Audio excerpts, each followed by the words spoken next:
Hi, everybody. My name is Lucy Puentes. I'm Start Network's Director of Network and Funds. And you're joining us here in the closing session of the first day of the 2025 virtual Start Network Assembly. I'm really pleased to be joined by Mr. Jamshad Farid. Jamshad is many things.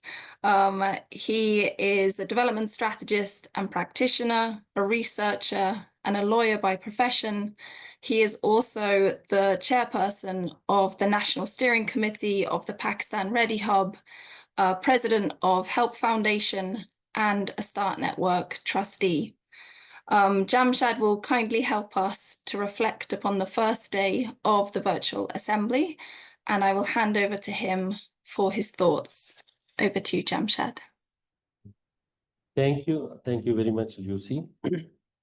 As we are closing the day one of this important virtual assembly 2025, I would like to take a few minutes to reflect on what we have shared and learned together today. So at the start, we begin with the powerful opening remarks from Sanj and Christina. Sanj reminded us of the life-saving role of the Start Network, especially in the face of intensifying climate events. He emphasized how the governments and the donors are beginning to recognize the value of our work like Start Network. And the most important that was that Sanj shared that we are on the right side of change, that we are growing, learning, and building the momentum together. And later on, Christina, on the other hand, placed our journey within a global context. She spoke of Gaza, Ukraine, and she marked it as the graveyard of humanity. She also highlighted that this is the fault or the failure of our political commitment, system failure, and she also left us with the hope by emphasizing the power of networks. That in the future of it is collective strength and solidarity that carry us forward. And later on, we moved to the session 2, the future of aid, and Elite led us through an ambitious exploration looking ahead to 2040 with insights shaped by the voices of 900 volunteers who contributed. We were asked to think deeply about the worldviews that underpin the aid, geopolitics and capitalism on one side, and solidarity, humanity, and community-led actions on the other side. These scenarios we discussed were very important, like the patchwork solidarity and empire of the aid. We were, I think for me, at least, it was eye-opening.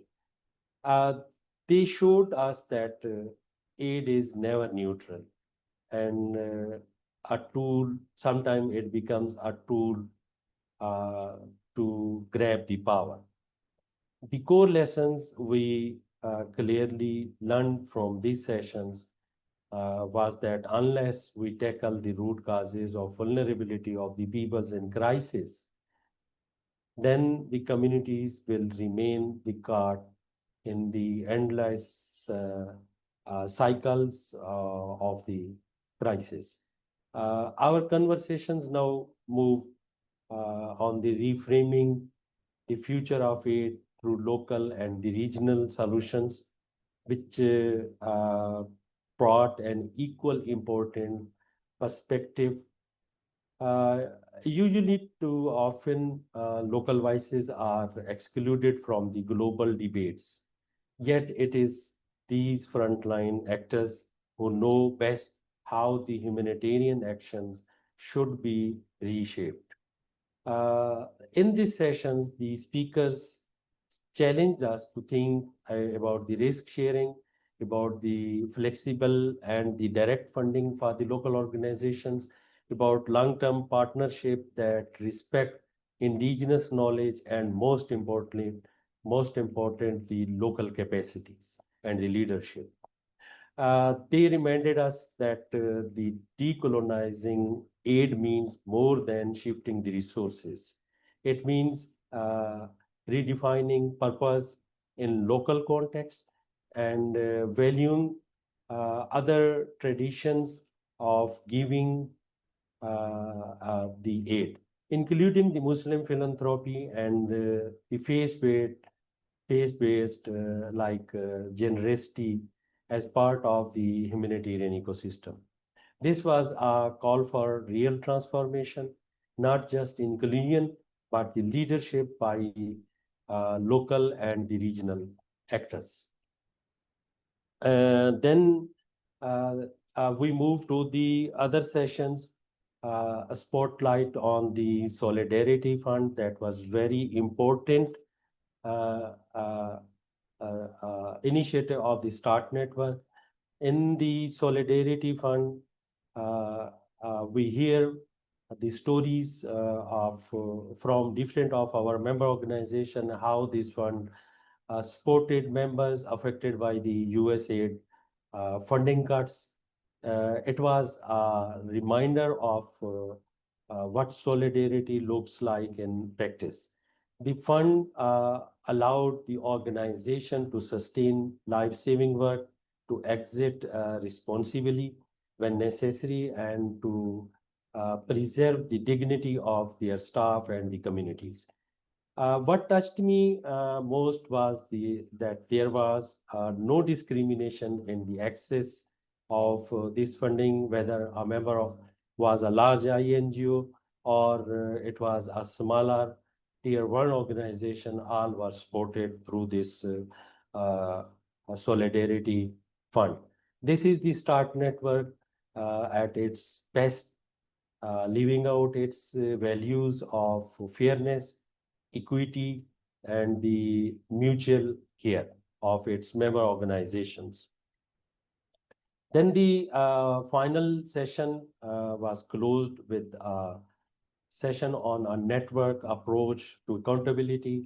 Our speakers reminded us that the accountability is not about just ticking the boxes or meeting the donor requirements, but it is about the trust, credibility, and the responsibility to the people we serve. And the mechanisms like the Hub Health Check Committee are keeping the accountability close to the communities, grounded in the shared values and pure responsibilities. For me, this was a strong message. Accountability in START Network is about the relationships, about the standing by each other, and about honoring our commitment to those living through the crisis. And finally, so reflecting on this first day, I see a clear thread. The future of aid will not be built by system alone, but it will be built by networks, by solidarity, by trust, and by courageous local leadership. Together, we are not only visualizing this future, we are already beginning to create it, actually. And on behalf of the Board of Trustees, I want to thank our speakers, our presenters, our facilitators, and every member who contributed today. A special appreciation as the trustee of the START Network.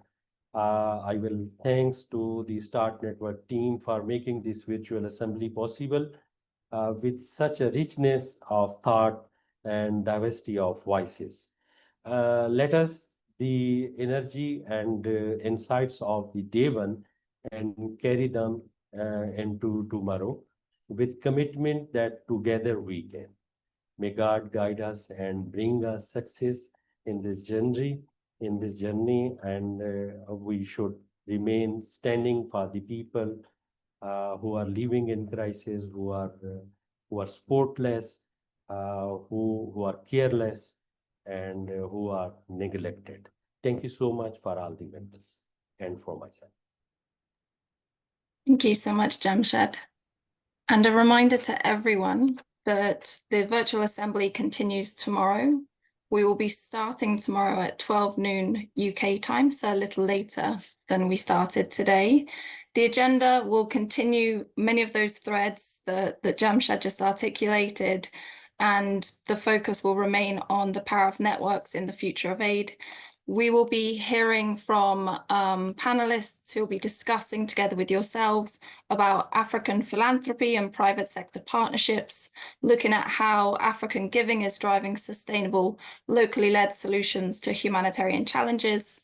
We will also be discussing artificial intelligence, the opportunities and the challenges of that in relation to developing evidence-based systems that can be balanced together with community-centered approaches to improve the delivery of humanitarian assistance.